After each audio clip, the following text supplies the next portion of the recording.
Après Irma, l'ouragan José semble épargner Saint-Martin et Saint-Barthélemy. Sa trajectoire passe par Haïti, Cuba, avant la Floride et Miami. Pour les îles du Nord, l'heure est au sauvetage des populations sinistrées. Nous y reviendrons. Jean-Luc Cassard poursuit son action contre la fin de la collaboration entre l'entreprise Indel et le Centre spatial guyanais. Ce matin, il s'est enchaîné au pied de la statue de Félix Eboué. Il réclame la sauvegarde des emplois des 150 salariés. Enfin, Saint-Laurent au ralenti dans l'attente de l'officialisation du maintien des contrats aidés promis la semaine dernière par le gouvernement. Le fonctionnement de la municipalité dépend à un tiers de ces contrats. Les détails dans ce journal. Madame, Monsieur, bonsoir. Bienvenue dans cette tranche d'information. Des nouvelles des îles de Saint-Martin et de Saint-Barthélemy après un vol de reconnaissance aérienne dans la journée d'hier. La ministre des Outre-mer, Annick Girardin, visitait ce matin le centre opérationnel départemental de Basse-Terre. C'est lui qui coordonne l'ensemble des opérations de secours des secouristes face à l'urgence. On écoute les explications de la ministre des Outre-mer au micro de Linda Kayersi. Donc les réponses seront apportées jusqu'à ce soir. Plus grande quantité possible de vivres, de matériel, d'eau et d'hommes sur place, et notamment des gendarmes pour pouvoir agir aussi sur la sécurité sur le territoire. Et puis nous reprendrons immédiatement après le cyclone, après qu'il soit passé au large de Saint-Martin. Ce qui pour nous réconforte ou nous inquiète moins, c'est que ce cyclone est de force 3 aujourd'hui, c'est des vents de 150 km/h et c'est une houle d'à peu près 8 mètres, pas plus, maximum. Donc ça veut dire qu'il faut rassurer les populations sur le niveau du cyclone qui va toucher par répercussion Saint-Martin avec des pluies sans doute importantes, mais qui passera à 100 km de Saint-Martin, du nord de Saint-Martin. On envoie justement des forces aux côtés de la préfète qui gère sur place l'information aux populations. Donc il faut qu'on puisse arriver, vous savez qu'il n'y a pas de communication qui ont été rétablie, qu'on puisse toucher tous les habitants. Donc on utilisera les moyens que l'on a, les voitures avec son, les forces qui se développeront ou qui passeront dans tous les quartiers pour informer de se protéger dans un certain nombre de bâtiments qui ont résisté à la tempête Irma. Alors tous ceux qui devaient être évacués au moment où je vous parle pour des raisons de santé l'ont été. Ils l'ont été depuis hier soir et ils le seront encore dans les quelques heures qui viennent, puisque ce matin l'ARS signalait qu'on avait encore une dizaine de personnes à ramener dans la journée avec les vols qui ne s'arrêtent pas. Ça se trouve, c'est déjà fait au moment où je vous parle. Donc on aura répondu à ce besoin d'urgence d'ici ce soir. J'ai décidé de rester bien sûr dans la région, mais d'être aussi aux côtés de ceux qui seront demain soir ou demain après-midi touchés par ce cyclone. Je partirai donc sur le dernier avion de ce soir pour revenir après le cyclone José qui monte, pour être aux côtés tout simplement des populations, mais aussi de toutes les forces de l'ordre qui sont sur place, des fonctionnaires mobilisés. C'est un message de soutien que je me devais de faire.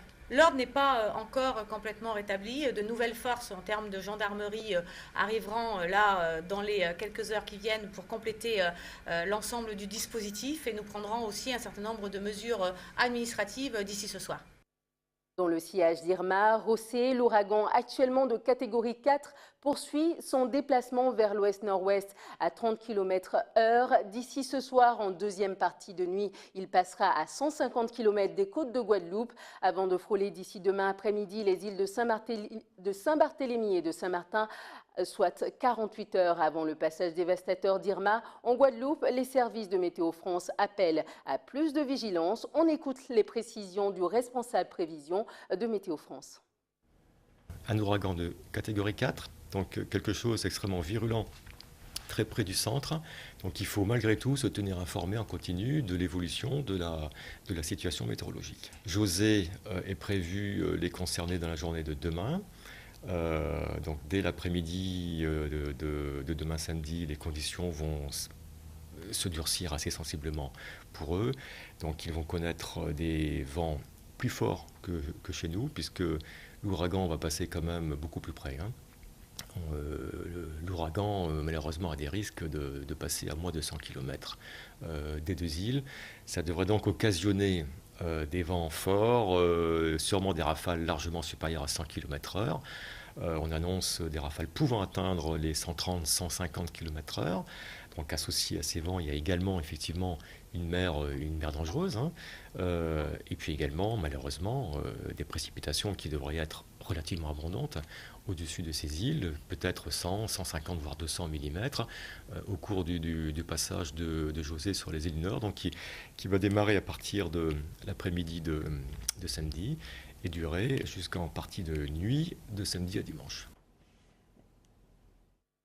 Plusieurs agents EDF quittent la Guyane ce soir en direction de la Guadeloupe pour permettre de leur prêter main forte à leurs collègues. Parallèlement, EDF Guyane a affrété un hélicoptère qui s'envolera demain pour la Guadeloupe. Sur place, l'hélicoptère permettra de réaliser plus facilement un diagnostic de la situation et aussi de transporter du matériel si nécessaire. Patrick Antoinette, chef du réseau EDF Guyane, était au micro de Karine Alcide. L'ensemble d'entreprises, et particulièrement EDF Guyane, est mobilisé dès le premier jour suite au passage de l'ouragan Irma. L'opération et le bilan établi fait état de dégâts importants. C'est pour cela que EDF a décidé un appui logistique avec un hélicoptère affrété depuis la Guyane. L'appui logistique, et en particulier l'hélicoptère, permettra de pouvoir transporter très rapidement, de pouvoir faciliter le diagnostic sur place, de pouvoir faire des visites très rapidement, et aussi de pouvoir transporter du matériel entre la base reculée qu'est l'île de la Guadeloupe et les deux îles du Nord que sont Saint-Martin et Saint-Barthélemy. Évidemment, tout cela se passera sous la responsabilité des équipes de Guadeloupe qui ont en charge l'exploitation des réseaux et qui vont précisément indiquer la conduite des opérations. Mais globalement, il s'agit effectivement de pouvoir, dans un premier temps, poursuivre le bilan, le diagnostic qui est en cours, et dans un deuxième temps, de venir en appui aux équipes sur le dépannage, dans le transport de matériel entre l'île principale, la Guadeloupe, et les deux îles du Nord. Bien entendu, c'est la solidarité qui s'exprime entre l'ensemble des unités EDF dès lors où il y a une entité qui est concernée par des cyclones ou autres de ce type. Le Secours catholique se mobilise pour les victimes d'Irma dans les îles de Saint-Martin et de Saint-Barthélemy. Elle a lancé un appel à dons que vous pouvez avoir plus de détails à ce sujet au 0594 287 550 0594 287 750. Au chapitre social à présent, manifestation contre la suppression des contrats aidés en ce moment même devant la préfecture. Une centaine de manifestants de plusieurs associations qui dépendent des contrats aidés sont en train de se mobiliser en ce moment même. Ils expriment leur ras-le-bol. Regardez.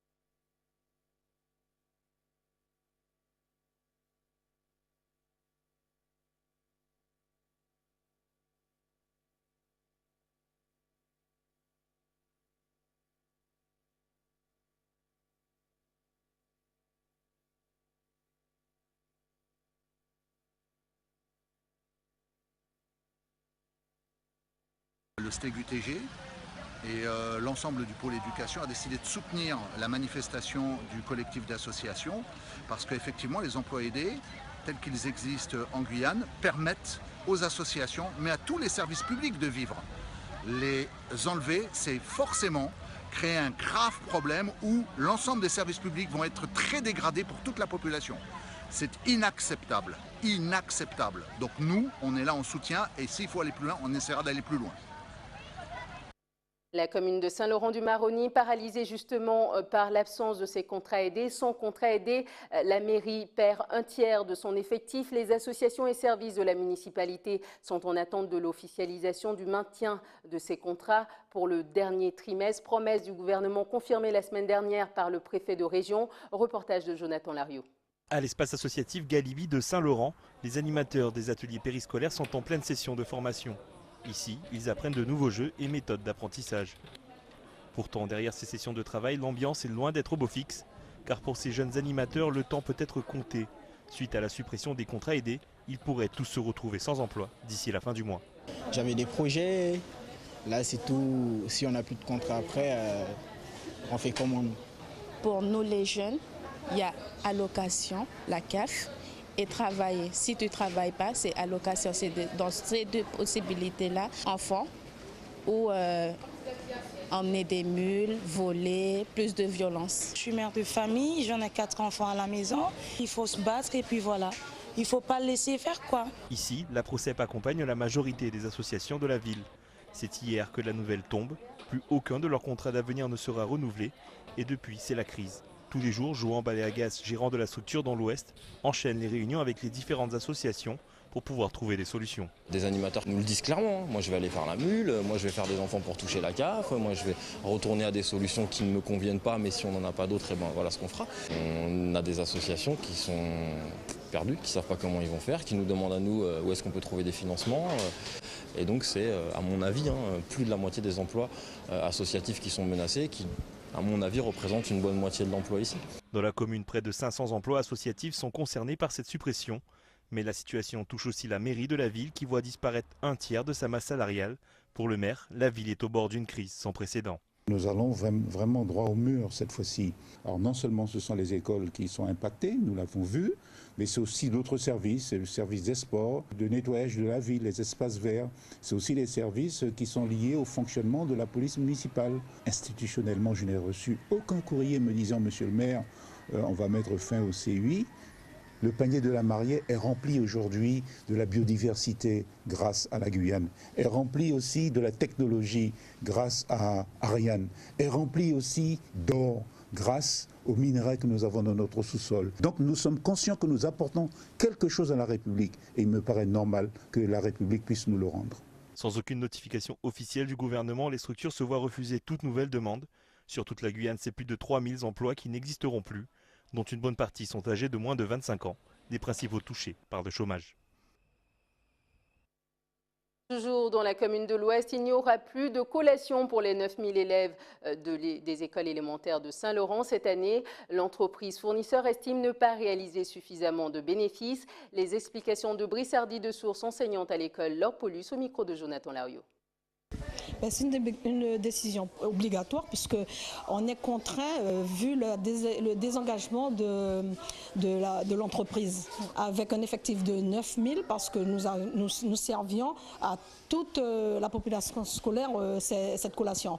Mais au fil du temps, ça ne pouvait pas rester à charge de la commune, il fallait vraiment la participation des parents. Donc un travail a été fait dans ce sens où il a fallu demander aux parents leur participation, c'est-à-dire leur adhésion à cette collation. Donc on est arrivé à 50% des effectifs. Donc le chef d'entreprise a senti que ce n'était pas dans son avantage, donc il a arrêté. Cette collation a été mise un peu en place par rapport au rythme scolaire, puisqu'on était censé arriver à terme à un rythme de 4 jours et demi et 5, sinon 5. Mais bon, vous savez que le gouvernement a changé. Il laisse libre cours aux mairies de faire ce rythme scolaire. Alors, il faut savoir qu'on est en train de travailler dessus, mais c'était un peu difficile pour la ville de Saint-Laurent, puisque pour arriver au rythme scolaire normaux, il aurait fallu avoir les cantines. Et c'est un peu difficile. 29 écoles, pour avoir des réfectoires, c'est difficile. Jean-Luc Assard du collectif Restons Ensemble poursuit sa croisade contre le CNES. Après le rond-point de la Carapa en début de semaine, il s'est enchaîné ce matin au pied de la statue de Félix Éboué sur la place des Palmistes. Jean-Luc Assard proteste contre la rupture de collaboration entre son employeur Indel et le Centre spatial guyanais. Il était au micro de Stéphane Govindin. Association maire, sénateurs, députés, conseillers économiques, social et environnemental. Il tend pour autres lever. Il tend pour autres lever. L'unique intérêt du CNES et d'Ariane Espace, c'est de faire des économies de l'ordre de 20% par année, entre 2018 et 2022, histoire d'être au prix de SpaceX pour pouvoir lancer Ariane 6 entre 2022 et 2025. Donc, de grâce, M. Fèvre, avec votre grand chef, M. Legal, arrêtez de mentir, je dis bien mentir, aux Guyanais. J'interpelle toute la classe politique guyanaise déjà pour commencer, les parlementaires, le président de la collectivité territoriale, le président de l'association des maires, pour leur dire il faut faire attention. Ils viennent de passer une épreuve terrible. Ils ont eu la suppression de plus de 100 emplois aidés sans pouvoir contrecarrer les données de la présidence. Aussi, j'attends de pied ferme M. Macron pour l'interpeller également. Et s'il le faut, je m'enchaînerai à son avion présidentiel pour pouvoir attirer son attention. Parce que l'emploi en Guyane est menacé. Ce n'est pas pour moi. J'ai 60 ans, bientôt à la retraite. Mais c'est pour les jeunes de Guyane. Ceux d'aujourd'hui qui sont devant le chinois, là, qu'on déplore, alcool, drogue, etc., parce qu'ils n'ont pas d'avenir. Ils ne voient pas l'avenir parce qu'ils n'ont pas un emploi. Et ceux de demain, qu'est-ce qu'on fait de demain? Regardez combien d'enfants sont restés sur le carreau pour cette rentrée scolaire. Qu'est-ce qu'on prépare pour nos enfants de demain en Guyane? Je me bats pour eux et non pas pour moi. Les juges devraient se prononcer la semaine prochaine sur la requête de l'entreprise Indel qui souhaite l'annulation de la passation des lots à des entreprises concurrentes. De son côté, le directeur du Centre spatial guyanais, Didier Fèvre, assure qu'aucun emploi ne sera supprimé suite à la perte des marchés par les salariés d'Indel. Toujours dans le volet social, un préavis de grève dans l'aéronautique pour le 13 septembre prochain. L'intersyndicale des contrôleurs aériens constate un sous-effectif depuis plus de 7 ans. Actuellement, la tour de contrôle de l'aéroport Félix-Éboué fonctionnerait avec un effectif réduit de moitié. L'intersyndicale craint pour la sécurité des passagers dans de telles conditions. Thierry Rousseau, contrôleur aérien de l'aéroport de Félix-Éboué, était au micro de Carole Nacide. Comme vous le savez, depuis plusieurs années, ça date de 2009, on rencontre des problèmes d'effectifs récurrents. Et en dépit des nombreuses alertes que nous avons pu transmettre par le biais de lettres à notre direction, rien n'a été fait réellement et ils n'ont pas pris la mesure des problématiques guyanaises. Nos missions ne se limitent pas simplement à gérer l'aéroport international de Cayenne, mais nous avons aussi comme mission la gestion du territoire guyanais, donc le service d'information de vol, donc vers tous les terrains satellites, mais également l'espace aérien océanique, un espace aérien qui s'étend jusqu'au milieu de l'Atlantique et qui représente 2 fois l'espace aérien métropolitain, ce qui est quand même une zone relativement importante. Nous avons aussi en charge le service d'alerte, c'est-à-dire qu'en cas de problème du type malheureusement de l'accident du Paris-Rio, nous sommes en charge de mettre en application les moyens de secours. Donc toutes ces missions-là sont à la charge des contrôleurs de Cayenne et avec un effectif aujourd'hui qui est de 50%. Autant dire qu'on peut parler de sécurité qu'on ne peut plus assurer correctement nos missions en toute sécurité. Et c'est la raison de notre présence aujourd'hui. Nous voulons tirer la sonnette d'alarme. Et on nous a contraints, en dépit de tous les efforts que nous avons pu faire pour éviter cette situation, de déposer ce préavis de grève. Aujourd'hui, on peut dire qu'avec 50% des effectifs, aucun centre métropolitain ne continuera à travailler ainsi. Voilà, donc à l'instar de tout ce qui se passe pour toutes les administrations de Guyane, visiblement la Guyane est traitée différemment du reste de la métropole. Je veux vraiment que les Guyanais se rendent compte qu'il y a un problème de sécurité et qu'on ne peut plus laisser, c'est notre rôle à nous, de professionnels, de contrôleurs aériens, d'interdire que ce type de pratique continue, perdure. Poursuivons ce journal avec ce chiffre alarmant. 800 enfants chaque année sont touchés par le syndrome d'alcoolisme fœtal. Pour en parler ce soir, nous recevons Stéphanie Bernard. Bonsoir, merci d'avoir accepté notre invitation. Donc vous êtes coordinatrice du réseau Périnat. Aujourd'hui, est-ce que vous pouvez nous parler de ce que fait ce réseau en Guyane ? Alors, je suis coordinatrice du réseau Périnat et aussi membre de l'association, de la délégation SAF Guyane. Et donc, nous travaillons là sur le syndrome d'alcoolisation fœtale, qui est la forme la plus grave des conséquences liées à la consommation d'alcool au cours de la grossesse. Et alors, ici en Guyane, combien d'enfants sont touchés par ce syndrome ? Alors, on n'a pas de chiffres encore précis. Nous menons actuellement une vaste enquête de prévalence pour rechercher justement le nombre d'enfants qui pourraient être touchés et qui est en lien direct avec le nombre de femmes qui consomment de l'alcool au cours de la grossesse. Comment se manifeste ce syndrome ? sur l'enfant, sur la mère? Comment est-ce que ça se dévoile? Alors le SAF, syndrome d'alcoolisation fœtale, c'est la forme la plus grave, la forme aiguë des troubles qui sont causés par cette consommation d'alcool par la mère au cours de la grossesse et qui atteignent son fœtus. Mais il y a aussi un ensemble de troubles, donc les TCAF, les troubles causés par cette consommation d'alcool et qui entraînent des conséquences chez le fœtus, mais aussi chez l'enfant quand il va grandir. Essentiellement, l'alcool est un toxique pour le cerveau fœtal.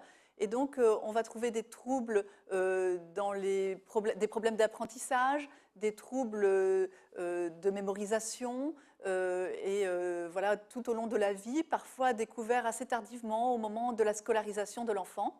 Et dans sa forme la plus grave, le SAF, on retrouve également des signes physiques avec une dysmorphie essentiellement sur le visage. Alors, on a des chiffres nationaux, mais en Guyane, une petite étude a été réalisée auprès des femmes enceintes, des femmes qui accouchent au char, et 30% ont affirmé qu'elles ont bu au moins une fois durant leur grossesse, 1% ont affirmé avoir bu plusieurs fois par semaine durant leur grossesse. Qu'est-ce que l'alcool en fait? Parce que finalement, on ne sait pas trop. Est-ce que le vin fait partie de ces alcools? Est-ce que la bière fait partie de ces alcools? Alors effectivement, toutes les consommations d'alcool, quelles qu'elles soient, tout type d'alcool peut entraîner des troubles chez l'enfant de la même façon. Et de la même façon, il n'y a pas une consommation minimale, on ne la connaît pas en tout cas, pour dire qu'il n'y aurait pas de troubles chez l'enfant. C'est pourquoi on préconise, on recommande aucune consommation d'alcool, 0 alcool pendant les 9 mois de grossesse, dès le désir d'enfant et durant toute la grossesse. Alors demain, il y a une manifestation sur la place des Palmistes avec Périnat. Vous faites une sorte de marche justement pour sensibiliser les femmes enceintes et la population en général sur la situation. Parlez-moi un peu de cette rencontre. Voilà, alors c'est le premier SAFTON international auquel on participe en Guyane et donc qui cherche à rassembler tout le monde autour de cette cause de santé publique. Donc on attend bien sûr tout le grand public pour venir marcher avec nous. Donc la manifestation aura lieu sur la place des Palmistes grâce au partenariat avec la mairie de Cayenne qu'on remercie bien sûr. Entre 16h et 19h, nous allons animer un stand d'information, de sensibilisation à la fois des professionnels mais aussi de tout le grand public. Et puis une marche autour de la place des Palmistes qu'on cherche à être, qu'on voudrait conviviale et avec tout le monde rassemblé pour cette cause. Et puis voilà, de l'information et des animations aussi autour d'un podium, voilà, la participation de tous pour parler de cette cause en Guyane. Merci Stéphanie Bernard d'avoir accepté notre invitation. Restez avec nous pour le rappel des titres car nous sommes arrivés à la fin de cette édition. Voici les titres que nous avons développés. Après Irma, l'ouragan José semble épargner Saint-Martin et Saint-Barthélemy. Sa trajectoire passe Haïti, Cuba, avant la Floride et Miami. Pour les îles du Nord, l'heure est au sauvetage de la population sinistrée. Nous y reviendrons, nous y sommes revenus dans ce journal.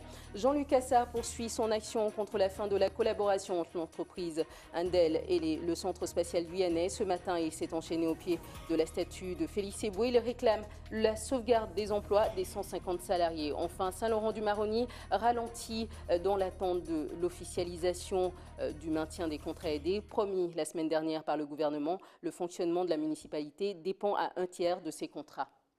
Merci de nous avoir suivis. Prochain point de l'actualité dans quelques instants avec nos confrères de BFM TV. Je vous souhaite un excellent week-end sur ATV Guyane.